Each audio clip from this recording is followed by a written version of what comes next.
एथ पे कमीशन। लोकसभा चुनाव से पहले सरकारी कर्मियों को मिलेगी बम्पर खुशी, हो सकता है 8 वेतन आयोग का गठन। केंद्र सरकार के 1 करोड़ से अधिक कर्मचारियों और पेंशनरों को 1 जुलाई से 4% डीए वृद्धि की सौगात मिली है।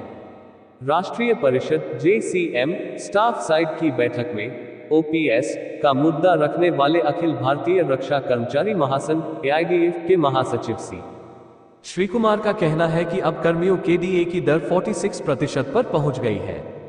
केंद्र सरकार ने अपने कर्मियों के महंगाई भत्ते में 4% की बढ़ोतरी कर दी है। अब महंगाई भत्ता यानी डीए की दर 42% से बढ़कर 46% हो गई है। पिछले कई वर्षों से केंद्रीय कर्मियों के डीए में 4% की बढ़ोतरी होती रही है। अगले साल जनवरी में भी डीए की दरों में 4 से 5% तक की वृद्धि हो सकती है।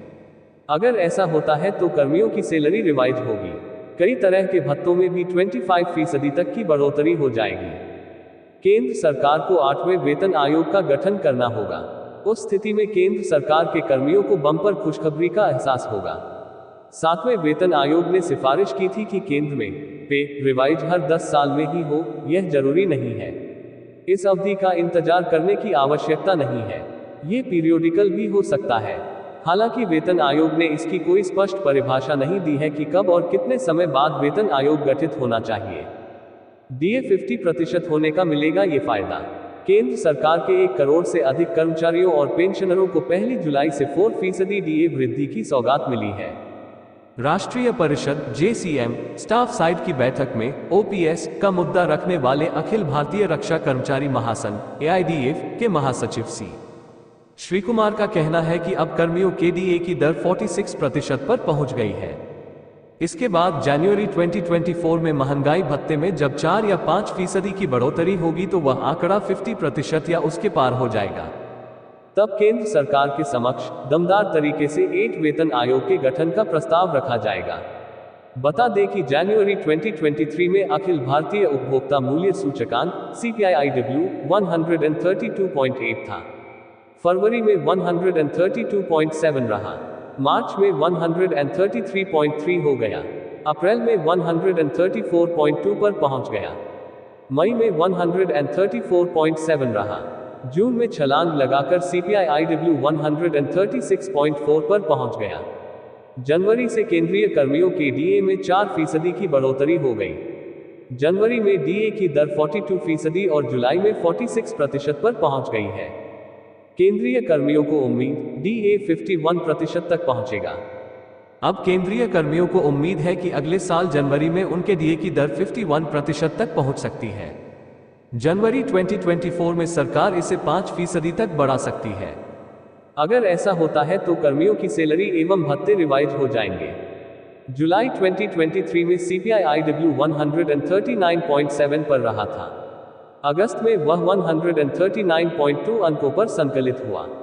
सितंबर, अक्टूबर, नवंबर और दिसंबर में CPI-IW 140.2 रह सकता है। ऐसे में उन्हें जनवरी 2024 में 5% डीए मिल सकता है।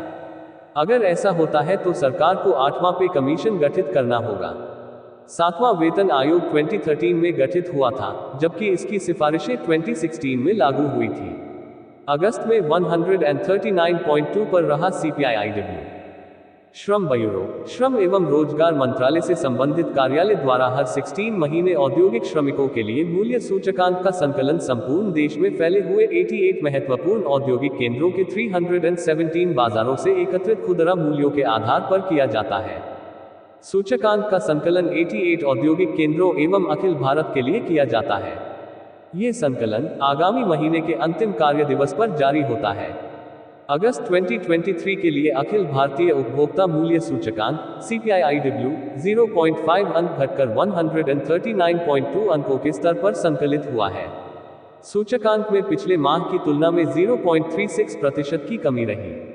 1 वर्ष पूर्व इन्हीं 2 महीनों के बीच 0.23% की वृद्धि दर्ज की गई थी। अगस्त के दौरान सूचकांक की स्थिति केंद्र स्तर पर जयपुर के सूचकांक में अधिकतम 4.4 अंक की कमी रही है। अन्य 3 केंद्रों पर 3 से 3.9 अंक, 11 केंद्रों में 2 से 2.9 अंक, 13 केंद्रों में 1 से 1.9 अंक तथा 22 केंद्रों में 0.1 से 0.9 अंक के बीच कमी रही है। इसके विपरीत कटक में अधिकतम 4.4 अंक की वृद्धि पाई गई है। इसके बाद जालंधर में 4.0 अंक की वृद्धि तथा दादर और नगर हवेली एवं कोल्लम प्रत्येक में 3.7 अंक की वृद्धि रही है। अन्य 3 केंद्रों में 2.9 अंक, 9 केंद्रों में 1 से 1.9 अंक तथा 18 केंद्रों में 0.1 से 0.9 अंक के बीच बढ़ोतरी रही है। शेष 4 केंद्रों के सूचकांक स्थिर रहे हैं। अगस्त 2023 के लिए मुद्रास्फीति दर पिछले महीने के 7.54% तथा गत वर्ष के इसी माह के 5.85% की तुलना में 6.91% रहा है।